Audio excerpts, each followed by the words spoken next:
Itong KOU natin, ikakabit natin dito sa ZX4RR natin. Yan na. Alright, what's up mga kapwa, isang mabilisan. Dinala natin dito si Hong sa may parting ba ito.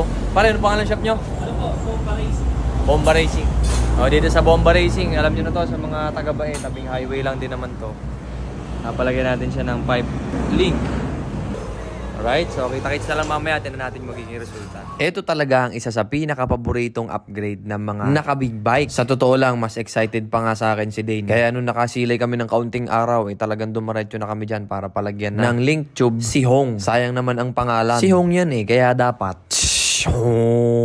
matik, palit talaga ang stock pipe pag ganyan. And by the way guys, sa mga tropa nagtatag, kay Boss Arch ng 01 Moto, hindi tayo makapunta doon. Hindi natin ito pwedeng dalhin doon kasi wala pa tong rehistro. Dito lang talaga ako sa malapit dito sa amin. Hindi pa kasi talaga pwedeng ilayo to kasi nga wala pa siyang rehistro. Kaya hindi pa ako makapunta dyan sa Paranaque. Dito muna tayo sa mga malalapit. And yun naman, pansamantala lang din naman itong KOU na to. Tingnan natin kung maganda. Kung maganda, edi pang matagalan. Kung hindi, edi hindi. At dumating na nga ang aking dalawang naggagandahang lalaking pinsan. Sila yung magdadala ng stock pipe ni Hong mamaya. Mabigat yun. Hindi naman kakayanin ni Dane, kaya nagtawag na rin ako ng backup. Mabilis lang yan tawagan guys, tsaka pwede nyong arkilahin. PM nyo lang ako.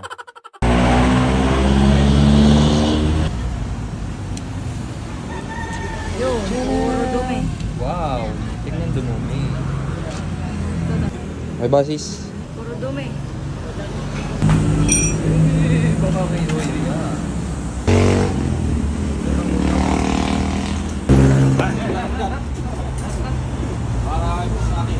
Sound check.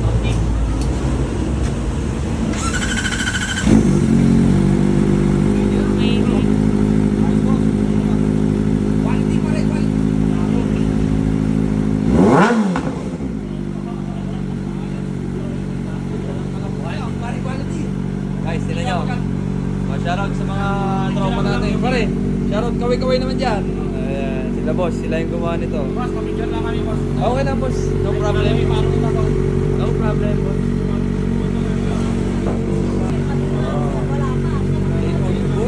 Guys, sound check nung KOU natin na pipe ginabit sa ZX4RR. Sabi mo ngayon, naka-intact na. O ngayon, nakakabit na yan, may bracket na, tsaka may link tube na. Shoutout sa mga tropa natin sa Bae. Sila tumira. Sound check sa mabilisan.